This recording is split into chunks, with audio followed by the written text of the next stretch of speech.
Здравствуйте! Вы смотрите передачу «Авторивьера». Сегодня гость нашей программы Альфред Гогуа. Это высококлассный водитель. К тому же он один из водителей первого президента Владислава Григорьевича Ардзенба. По какому маршруту мы поедем, это вот тебе решать, Олег. Мы поедем, наверное, по ежедневному маршруту от администрации президента до дома Вышера. Это основной маршрут, по которому мы ездили с Александром Григорьевичем. Поехали!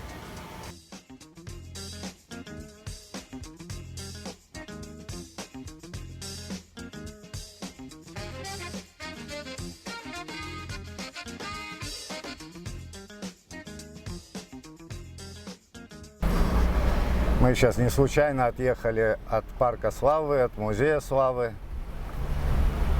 и движемся в направлении администрации президента. Альфред Гогуа сегодня вновь за рулем автомобиля Lincoln Town Car из автопарка первого президента Абхазии. Столица живет своей жизнью сегодня, вот такое вот оживленное движение. Мы на пересечении улицы Леона и Лакоба и движемся в направлении администрации президента. Сколько раз в день ездил по такому маршруту?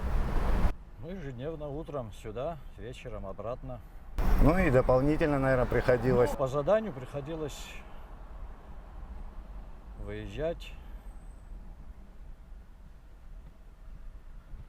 Вокруг здания правительства и администрации президента припаркованы машины. Раньше здесь улицы не были же заблокированы, да? Нет, ни шлагбаумов не было. И столько машин тоже не было. Начнем с этого.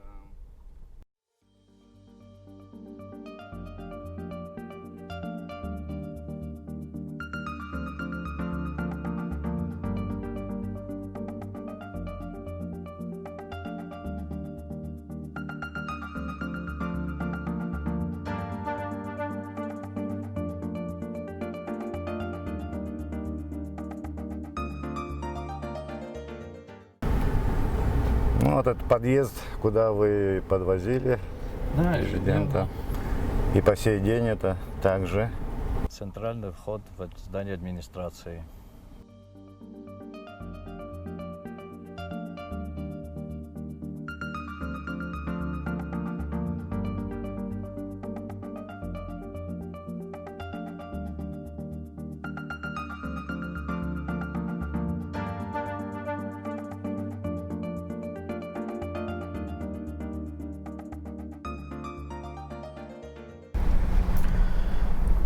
Я впервые сегодня узнал, что тебя зовут Альфред, потому что все называют Алик, и мы знакомы все эти годы, с 90-х годов, там период войны отечественной, наверное, 3 десятилетия.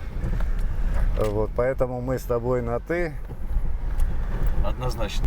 Естественно, мы будем говорить об этом периоде. Алик, а как вот ты попал на работу водителем президента? Первое знакомство у меня с Владиславом Григорьевичем произошло еще до того, как я начал работать у него. Многие прекрасно помнят предвоенные годы, когда велась большая работа по созданию новой конституции нашей страны. Я тогда работал с Александром Ивановичем Аршба, первым заместителем министра МВД. И он вместе с Зурабом Ачба и, конечно же, вместе с Владиславом Григорьевичем занимались новой конституцией нашей республики. И периодически мне поручалось заносить лично в кабинет к Владиславу Григорьевичу бумаги, которые никто не должен был видеть, кроме тех людей, которые этими делами занимались.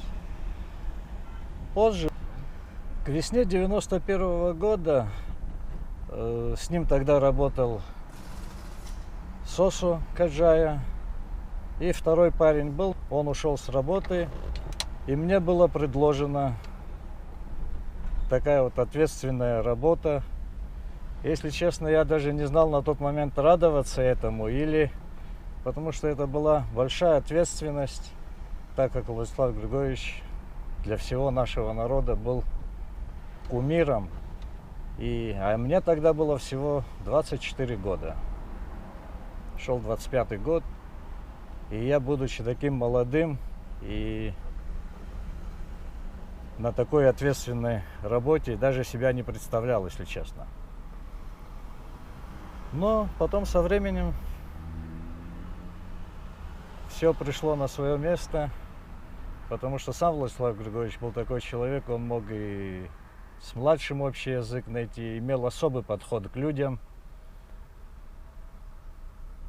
И мне очень легко работалось. Я никогда не забуду свой первый выезд. У меня ноги тряслись, руки тряслись. Чувствовалась такая напряженность во всем теле, но как-то справился. Машина не заглохла, когда трогался? Нет, хотя была Волга 24-ка, но не заглохла. Ну, мы про этот автомобиль еще будем говорить. Он у нас, кстати, в архивных материалах будет. Я вот сам же тоже много снимал. Помню, что снимали эту машину. Обязательно в архиве сейчас мы ее найдем. И на этой машине вот мы снимали первую поездку после победы в Нальчик, Майкоп там. Потом мы дальше на самолете, помню, делегация поехала в Казань, Башкортостан. В общем, то есть в архиве много материала найдется, но водитель, как всегда, он сидит в машине, подвозит. Но я думаю, найдем и где водителя видно. У вас было два водителя, в общем-то, получается, да? Да, нас было двое, Сосо и я, и мы менялись. Ну, бывали моменты, когда нужны были оба водителя, соответственно, тогда вместе. С нами в машине сопровождения ездил тогда, не могу не вспомнить о нем, Беслан Квирая. Почему я хочу вспомнить Беслана Квирая? Потому что этот золотой парень, который погиб 7 января 1993 года, он уговорил Владислава Григорьевича отпустить его на войну, потому что он прошел Афган, потому что, говорит, я знаю, прошел войну. С Волгой 2410, вот, которой я совершил свой первый выезд, связано очень много, тем более, что она впоследствии стала единственной и основной машиной Владислава Григорьевича на весь период войны. Вот. Хочу рассказать один случай, когда вот первый вечер, 14 августа, когда мы даже не вечер, а под утро привезли Владислава Григорьевича домой, я подошел и предложил пригнать УАЗик, чтобы он был у нас под боком. Ну, ситуация была непредсказуемая. И он согласился, сказал, пригони УАЗик, а эту машину оставь в гараже. Сосо Каджая, у него на тот момент были выходные, ну, моя смена была. И он поехал к родителям повидать. А тут война началась, и сами помните, как все это было перекрыто сразу. С Восточной Абхазии попасть в Сухум практически стало невозможно. Да, и он только приехал в Гудауту в конце февраля месяца 93-го года. Практически через полгода только, да. Я забрал несколько человек, ребят из охраны, приехав в гараж, выгнал УАЗик, одного из парней посадил на эту служебную Волгу и забрал без спроса его личный автомобиль, который стоял у нас в гараже. Когда я пригнал в Иширу 3 машины, он вышел, посмотрел, отругал меня, правда. Вот. Хотя позже он признался, что благодаря мне эта машина сохранилась. Мы в гараже оставили очень много служебных машин. Практически весь гараж достался грузинам, так скажем. Мы оставили гостевую чайку, новую. Интуицию, то это не только вот у вас, многие организации, конечно, вот так, все у них осталось здесь. Да, это была... Телевидение одна из организаций, которая все-таки эвакуировала все, что можно было. Вот. Так что в этом большая твоя заслуга. Ну, это какое-то предчувствие, может, было даже сказать. Ну, гараж практически у нас остался. Все машины служебные были закрыты из-за ситуации. Все загнали в боксы и были закрыты. Мы оставили там гостевую чайку, которая нам досталась после обкома партии. Оставили новую, совершенно 3110 служебную машину. Хотя Владислав Григорьевич его не любил, потому что она была черного цвета. Его любимая машина была вот эта наша бежевая ГАЗ-2410. Ну да, вот всю войну я видел на этой машине. Да, практически она стала основной и единственной служебной машиной, которой мы возили его и на которой мы передвигались на тот момент. Вот вспомним те дни, вот 14 августа и, может, там и предыдущие дни, как вот все развивалось, как вы уехали отсюда. Ситуация, конечно, на день начала войны была совершенно непонятная. Никто не знал и не ожидал такого поворота событий, соответственно. И никто к этому не был готов.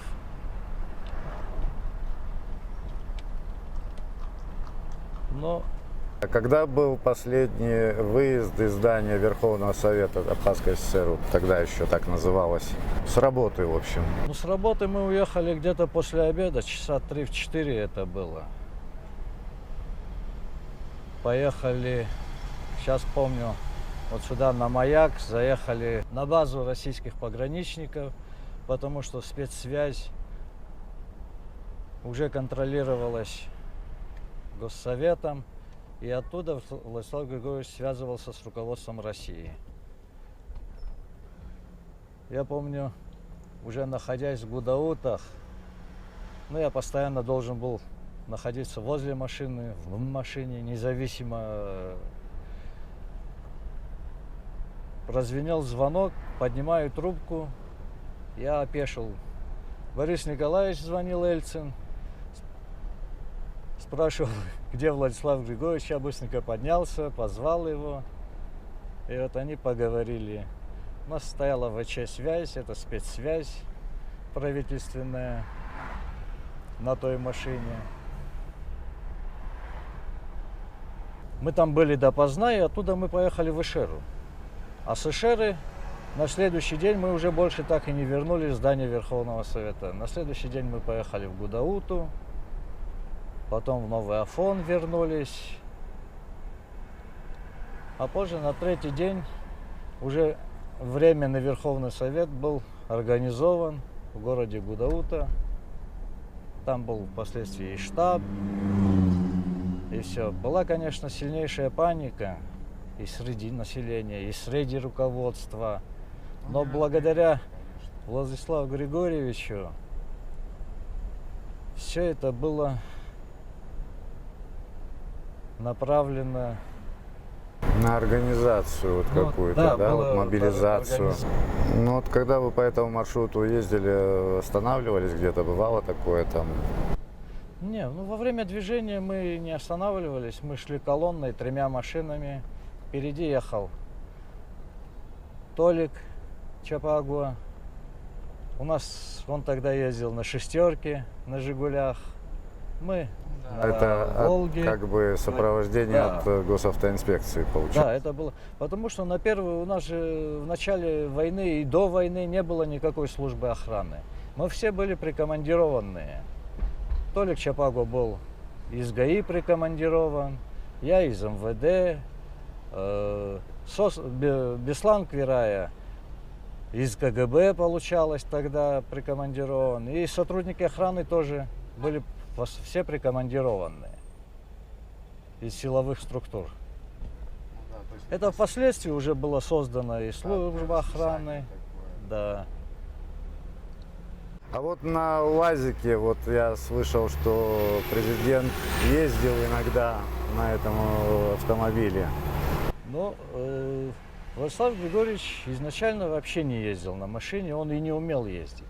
Он начал ездить на УАЗике уже после окончания войны, где-то после 94-5 года.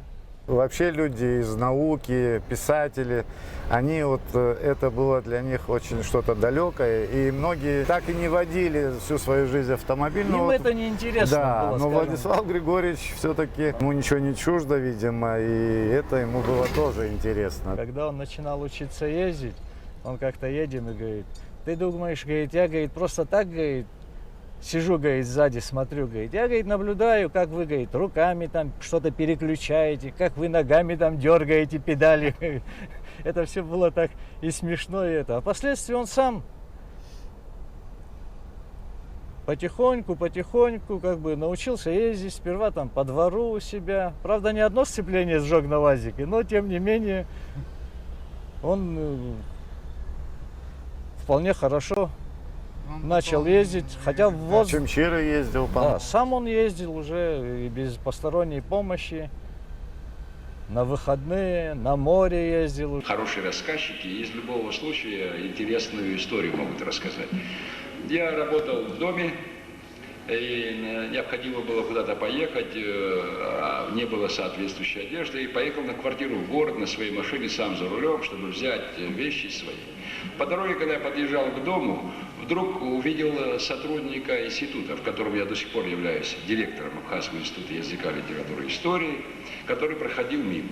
Ну, увидев его, я приветствовал его, заехал на территорию, где дом, пошел в дом и так далее.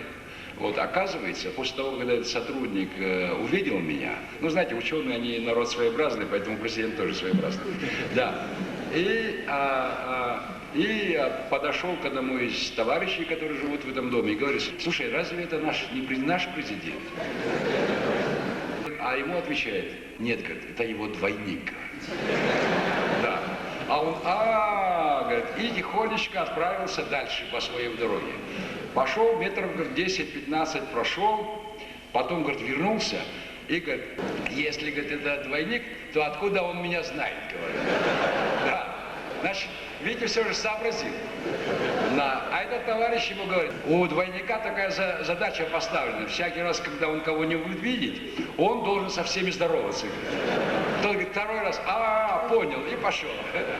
Я сам долго смеялся. Ты даже охрану обводил, я слышал как-то. Но охрана вынуждена была на других машинах следовать за ним. Ненавязчиво, так скажем.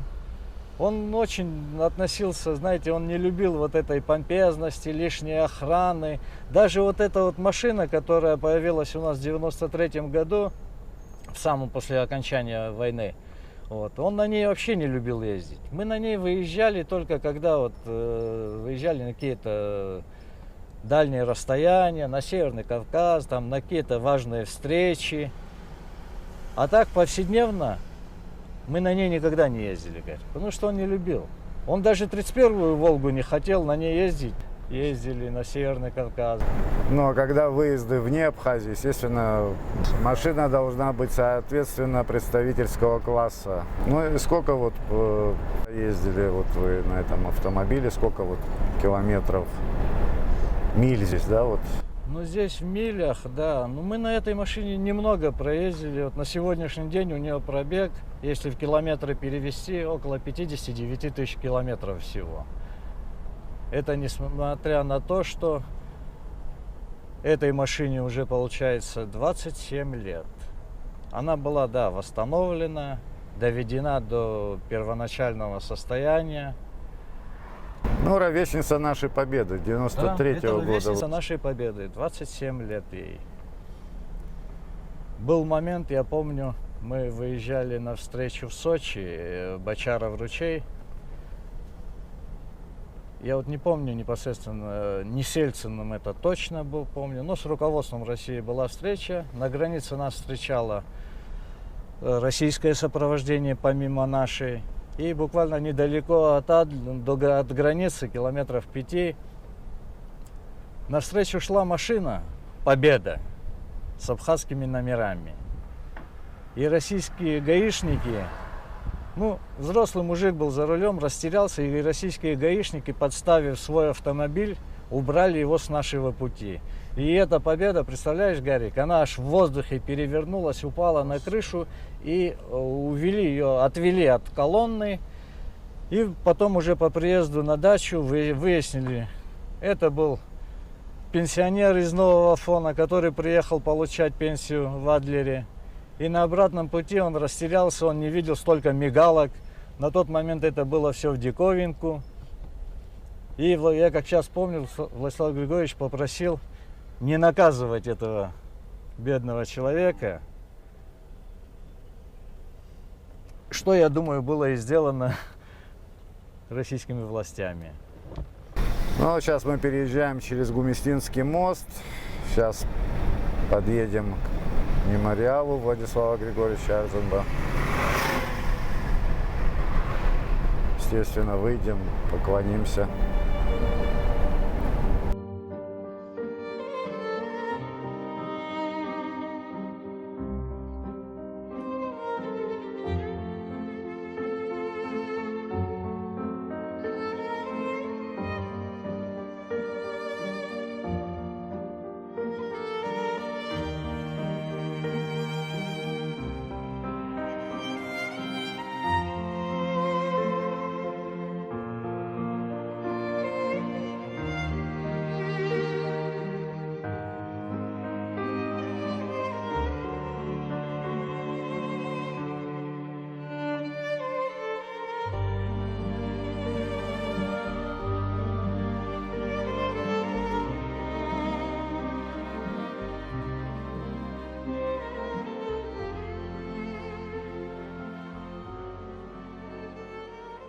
Мы сейчас здесь сели в тени, продолжим наш разговор.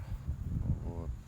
Ну, как вот мы говорили, там еще вот Сосо Каджая, водитель, да, вот вы вдвоем эти годы работали там войной и после войны.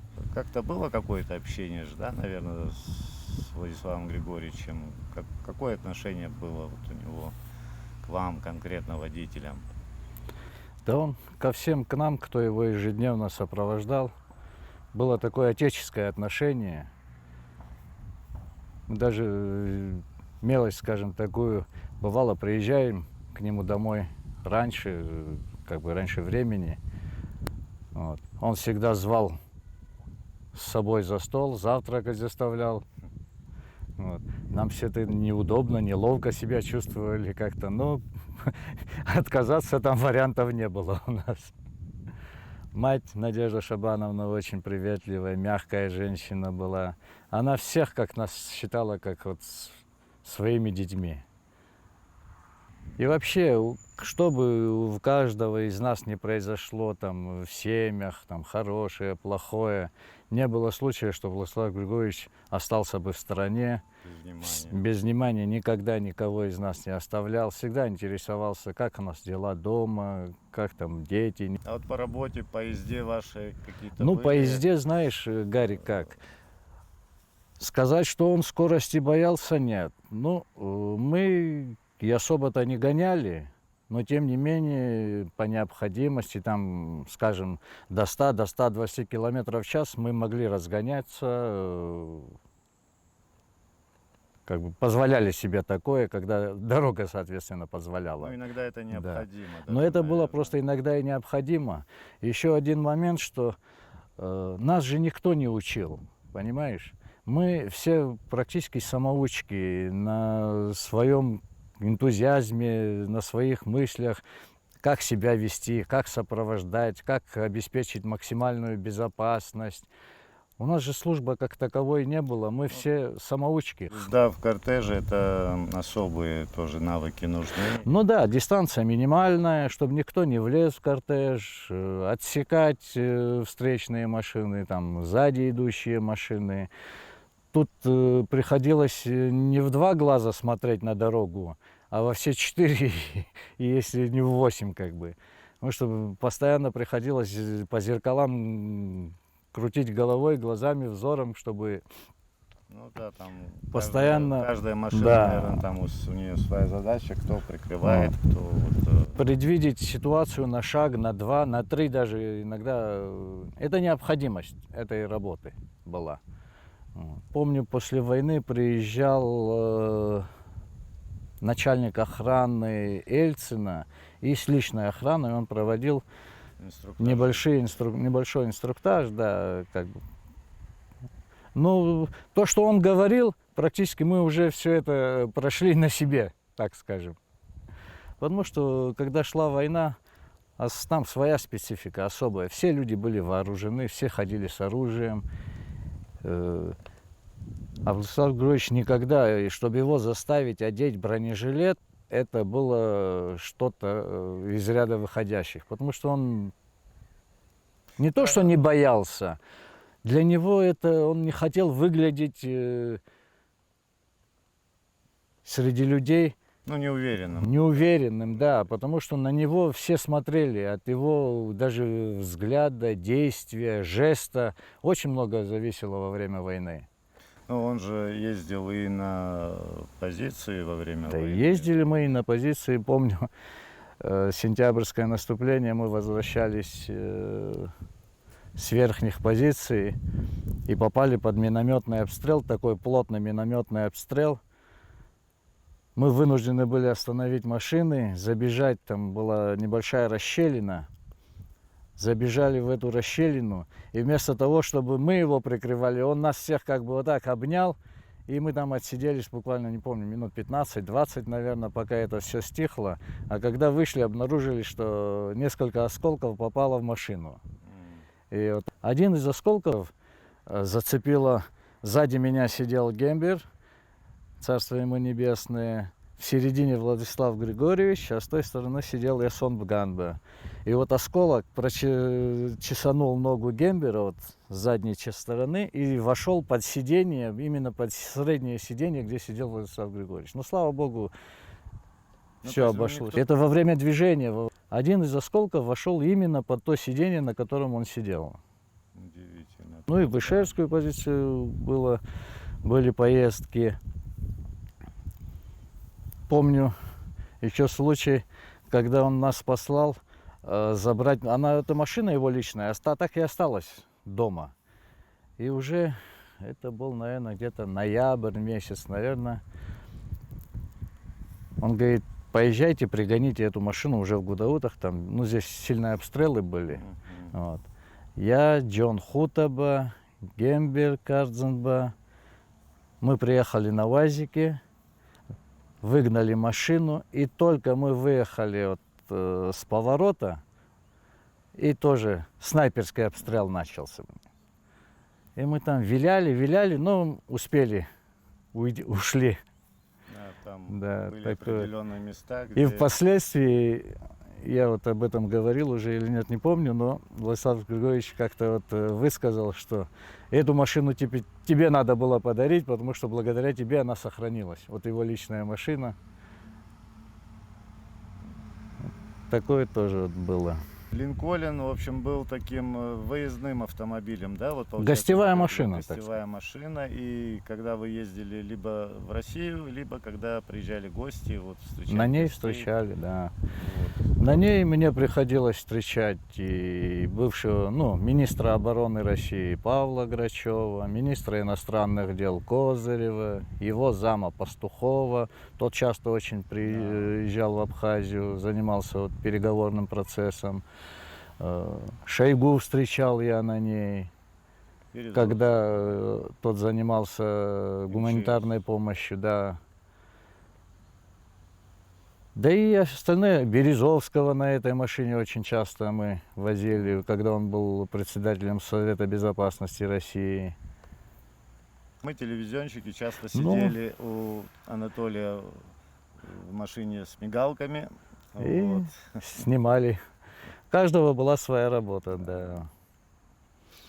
И вы знаете, вот за почти я 10 лет поработал с Владиславом Григорьевичем, у нас не было случая поломки, даже не помню, чтобы колесо у нас спустило во время движения кортежа. Ну, это в определенной степени и наше везение, наверное. Ну и тщательная подготовка. Ну, насколько наверное. мы могли, да, старались обслуживать, соответственно, машины. А с обслуживанием, сами понимаете, всегда приходилось что-то самим мудрить, не было никакой базы, и этим постоянно приходилось выезжать в Сочи, в Краснодар. Вот. Владислав Григорьевич очень часто мне поручал именно вот эти задачи. Я, кстати, наслышан, что если бы вы приобретали в парк автомобили или Да, еще это моя что-то, то обязанность это была поехать, через тебя перегнать всё его решалось. из Москвы, из Нижнего Новгорода. Вот. Очень часто меня посылал. Помню такой случай, перегоняли мы... Да, послал меня за 2 новыми «Волгами» 31-ми в Нижний Новгород. Но в целях безопасности мы решили приобрести 2 совершенно одинаковых автомобиля. Абсолютно внешне одинаковых. Вот. Мы даже на них номера ставили одинаковые уже здесь, в Абхазии, когда ездили. И во время движения перестраивались, чтобы... Ну, это производственная необходимость, скажем. Работа так вынуждала Да, нас в поступать. мерах И безопасности. Ну, я как-то и опыт позволял мне ездить по России, по гололеду и так далее. 2 ребят приехало за машинами, и мы втроем гнали эти машины.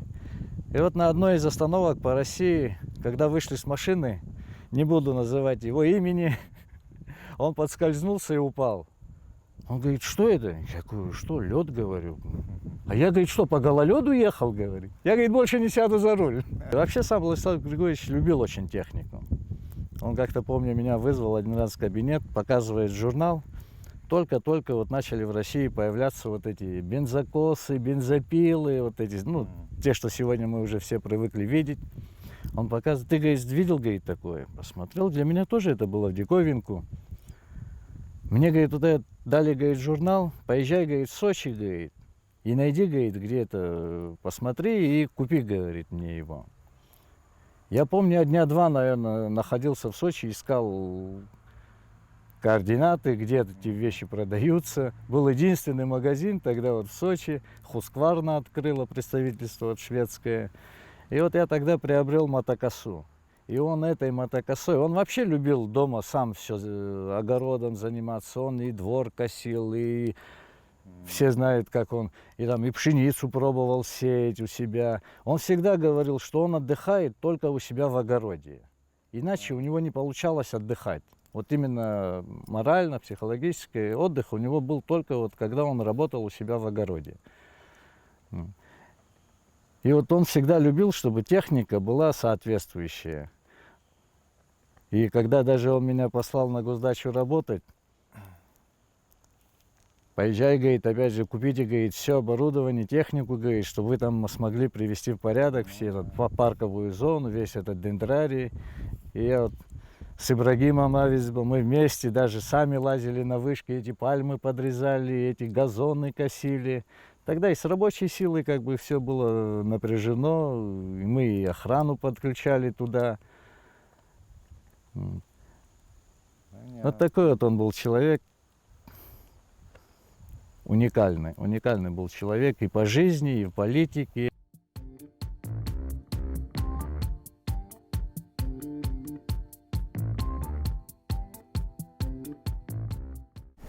Теперь уже непосредственно к дому, да, приближаемся. Да, это наш ежедневный маршрут.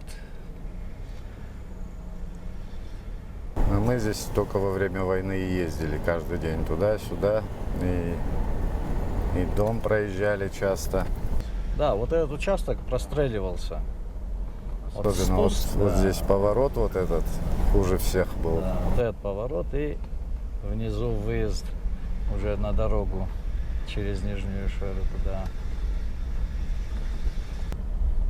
Сегодня, например, когда я увидел эту машину, у меня даже дрожь по телу прошла, потому что столько воспоминаний связано с теми годами, непосредственно с этой машиной.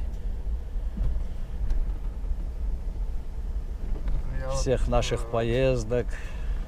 Кортежи с этой машиной, я помню, вот только вот после победы Владислава Григорьевича пригласили во все наши вот братские республики. Майкоп ездили, в Нальчик, Казань, Уфа. Да. Вот в этой поездке, вот я помню, я сидел на машине Анатолия Чапогули, ну, вот это сопровождение с мигалками. Мы подъехали. Да, вот и УАЗик.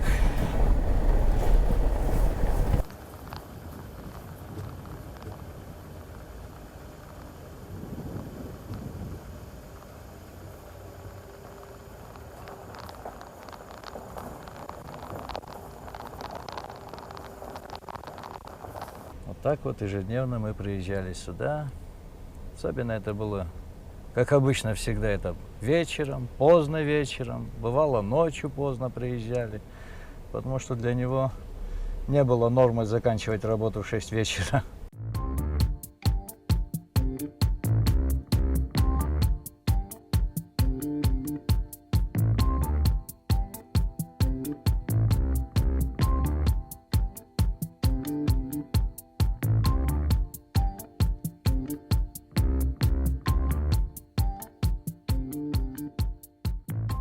В общем, мы вот перед домом Владислава Григорьевича, куда вы, в общем, каждый день приезжали.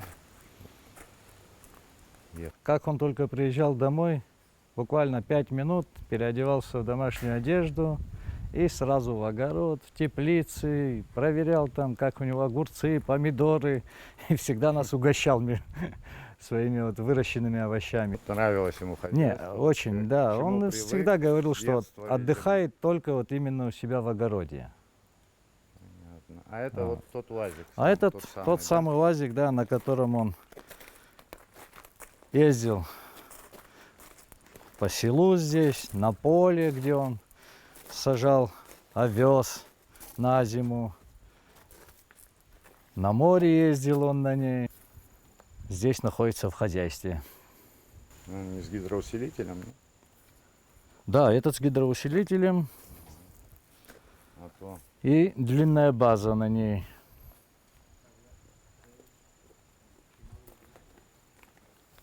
Вот эту машину тоже из Москвы пригонял. Диски там подбирал литые, чтобы она хоть красиво немножко смотрелась. А это те же диски с гидроусилителем, длинная база.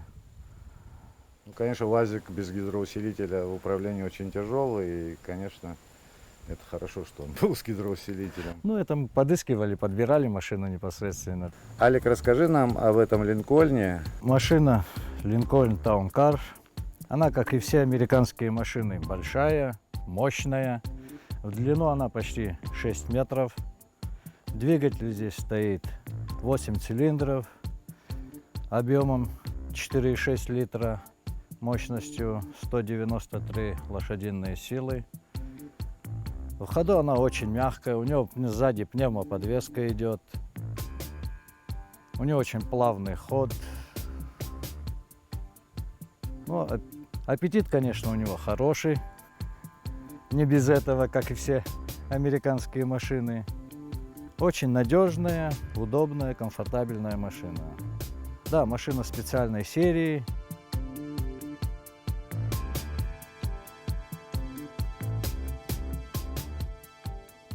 И с ней связано очень много теплых воспоминаний о годах работы вместе с первым президентом. Гостем нашей передачи был Альфред Гогула. Все его знают как Алик. Это один из водителей первого президента. Мы много говорили сегодня о Владиславе Григорьевиче, о годах войны. Наша передача подошла к концу. Всем счастливого пути.